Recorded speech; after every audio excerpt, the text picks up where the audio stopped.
Hey there!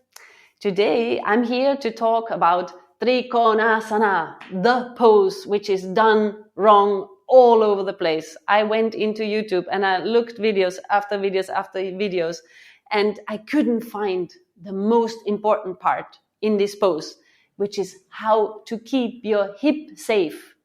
So what does it mean to be safe? Yes, we need to be safe in a yoga pose, because it's not just about, oh, this is how it looks like, go in and do it.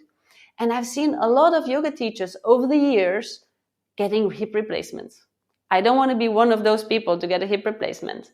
And luckily, I have a great teacher who taught me how to work in asana in precise alignment.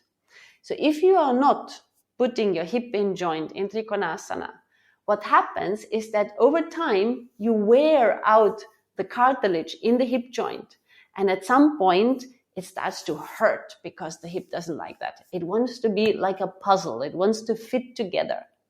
So I'm going to show you how to do this pose right so that you can do asana, yoga, the passion you are living until age 90, 100. So if you want to have more of the tips and tricks about safety and benefit in asana, subscribe to my channel.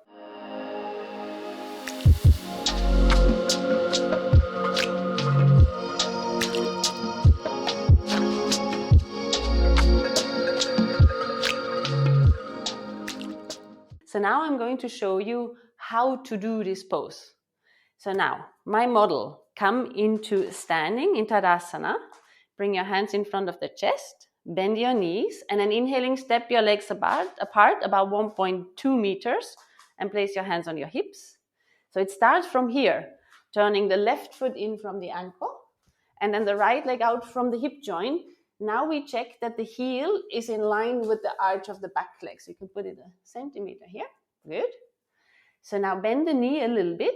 Externally rotate the thigh bone, so the whole thigh bone rotates. Straighten the leg so the hip goes under the body, and then bring your hand down on the block.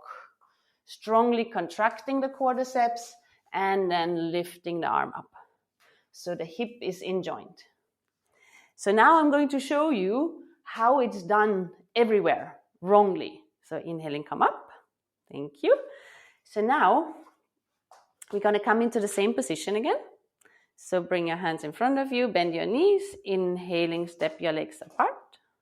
So see that you're aligned. So the heels are aligned, so a little bit wider, yeah. So now turn your left foot in and your right leg out.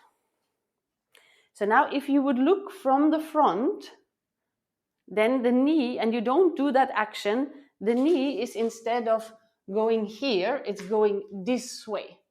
Yeah, so like this, it's not going to be straight anymore.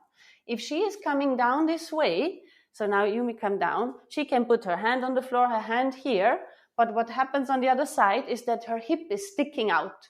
And when the hip sticks out, there's a problem. So now come up to keep you safe here. Good.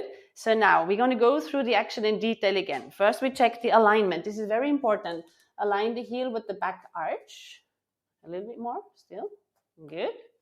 And now, bending the knee just a little bit. I'm going to take my hands now and do it for her. I'm going to externally rotate her thigh bone. Think if the thigh bone rotates, the sitting bone goes under the body, which makes the hip tuck under. And now, with the legs straight, you see that the knee is in line with the second toe. Press the four corners down. Now come back into the pose with your right hand on the block. Yeah, so this is the safe way of doing it, because now it ensures that the hip it's in its place where it's supposed to be. Now press the outer foot down, inhaling, come up. Thank you.